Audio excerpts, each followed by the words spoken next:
அன்பு உறவுகளுக்கு இனிய வணக்கங்கள். இன்றைய பதிவுல கும்பராசி அன்பர்களுக்கு நீங்க வேண்டிய வரத்தை அள்ளி கொடுக்கும் அதிர்ஷ்ட தெய்வம், உங்க ராசிக்கு யோக பலன்கள் செய்யக்கூடிய தெய்வம் எந்த தெய்வம், எப்படி நீங்க வழிபாடு செய்யணுங்கிறத இந்த பதிவுல தெளிவாகவும் விரிவாகவும் பார்க்க போறோம். கொஞ்சம் கூட வீடியோவை ஸ்கிப் பண்ணாம முடிஞ்ச வரைக்கும் முழுமையா பார்க்க முயற்சி செய்யுங்க. வாங்க வீடியோக்குள்ள போலாம். வீடியோல சொல்லக்கூடிய பலன்கள் ஆண் பெண் இருபாலருக்கும் பொருந்தக்கூடிய பலன்கள். நம்ம வழிபடுறதுக்கு நிறைய தெய்வங்கள் இருக்காங்க. குலதெய்வம், இஷ்ட தெய்வம், இப்படி நிறைய தெய்வங்கள் இருக்கு. இஷ்ட தெய்வம்ங்கிறது நம்ம விரும்பி இஷ்டப்பட்டு வழிபாடு செய்யக்கூடிய தெய்வம். நம்ம விரும்பி வழிபட்டதனால கொடுக்கக்கூடிய தெய்வம் இஷ்ட தெய்வம். ஆனா குலதெய்வம் அப்படி கிடையாது. நம்ம விரும்பினாலும் விரும்பலனாலும் நமக்கு கொடுக்கக்கூடிய தெய்வம் குலதெய்வம். நம்ம கூடவே இருந்து நம்மள வாழ்க்கை முழுவதும் வழி நடத்தக்கூடிய தெய்வம் நம்ம குலதெய்வம். நம்ம விரும்புற தெய்வம் நம்மள வழி நடத்தும் தெய்வம்ங்கிறத தாண்டி நமக்கு அனுகூலம் செய்யக்கூடிய தெய்வம்னு சில தெய்வங்கள் இருக்கும் இல்லையா? அனுகூல தெய்வம், அதிர்ஷ்ட தெய்வம். அந்த அடிப்படையில உங்களுக்கு வாழ்க்கையில செல்வம், புகழ், கீர்த்தி இருக்கிற நிலையிலிருந்து அப்படியே உயர்வு பெறுவது. நீங்க எந்த ஊருக்கு போனாலும் சரி, எந்த மாநிலத்துக்கு எந்த நாட்டுக்கு போனாலும் சரி, எப்பேற்பட்ட பிரச்சனையில நீங்க சிக்கி இருந்தாலும் சரி, நமக்காக ஒருத்தவங்க இருக்காங்க அப்படின்னு ஒரு தெய்வத்தை நம்புவோம் இல்லையா? அந்த ஒரு மன தைரியத்தை கொடுக்கும் இல்லையா?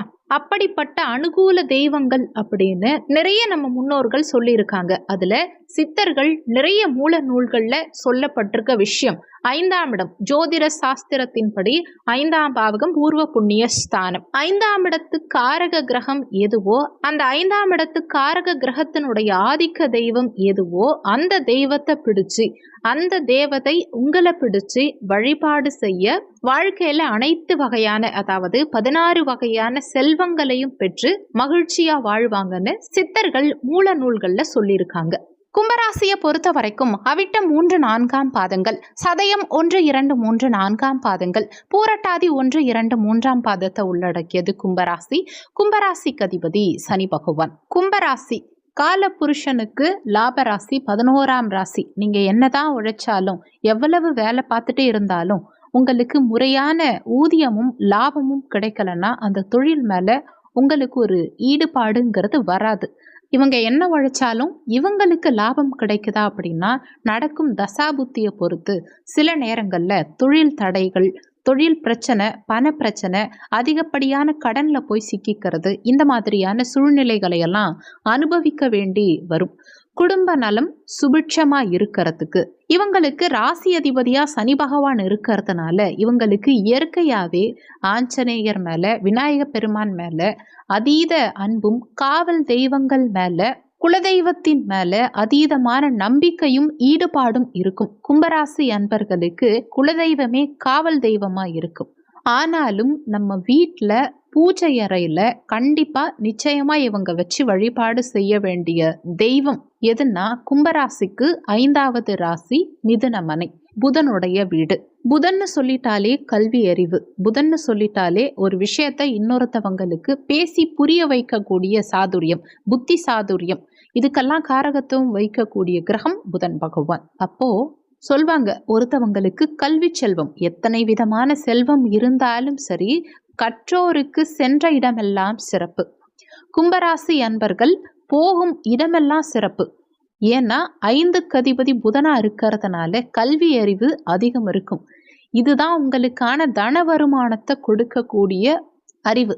அதுக்குரிய கிரகம் சரஸ்வதி தேவி. அந்த சரஸ்வதி தேவியுடைய படம் கும்பராசி அன்பர்களுடைய பூஜை அறையில கண்டிப்பா இருக்கணும். அதுல வெள்ளை தாமரை மலர் மீது வீற்றிருக்கக்கூடிய அம்பால உங்க பூஜை அறையில வச்சு வெண்மை நிற மலர், எந்த மலரா வேணா இருக்கட்டும், வெள்ளை நிற பூக்களால, நறுமணமான வெள்ளை நிற பூக்களால சரஸ்வதி தேவிய வழிபாடு செஞ்சுட்டு வந்தா, அதே மாதிரி சரஸ்வதி தேவியுடைய படத்தை பேக்கெட்லையோ பர்ஸ்லையோ வச்சுக்கிட்டு எந்த காரியத்தில் இறங்கினாலும் சரி, அதில் உங்களுக்கு சக்ஸஸ் கிடைக்கும். காலையில் எழுந்ததுமே சரஸ்வதி தேவியனுடைய முகத்தில் முழிச்சா கல்வியா, செல்வமா, வீரமா, 3மே இவங்க கிட்ட நீங்காம இருக்கிறதுக்கு அந்த சரஸ்வதி தேவி துணையா இருப்பாங்க. வாழ்க்கையில வளர்ச்சி, முன்னேற்றத்தை நிச்சயமா ஏற்படுத்தி கொடுப்பாங்க. சொல்லியிருக்கக்கூடிய பலன்கள் கோச்சார பலன்கள். இது வெறும் 20% தான் ஒர்க் பண்ணும். மீதி 80% உங்க சுய ஜாதகத்துல, ஜனன கால ஜாதகத்துல உங்களுக்கு என்ன தசாபுத்தி நடக்குது, தசாநாதனும் புத்திநாதனும் எங்க சஞ்சாரம் செய்யறாங்க, என்ன மாதிரியான சாரம் வாங்கியிருக்காங்க, இந்த மாதிரி நிறைய விஷயங்களை பொறுத்து 80% உங்க வாழ்க்கையில எல்லாமே நடக்கும். அதனால வீடியோல சொல்லி இருக்கிறது அப்படியே என் வாழ்க்கையில நடக்கும்னு நினைச்சு எதுவும் பயப்பட வேண்டாம். ஜாதகம் பார்க்கறதா இருந்தா வீடியோல ஜாதகம் பார்க்கன்னு கொடுத்திருக்க நம்பருக்கு வாட்ஸ்அப் பண்ணுங்க. இந்த வீடியோல உங்களுக்கு ஏதாவது சந்தேகம் இருந்தா கீழே இருக்க கமெண்ட் செக்ஷன்ல சொல்லுங்க. நன்றி. மற்றும் ஒரு நல்ல பதிவோடு மீண்டும் உங்களை சந்திக்கிறோம்.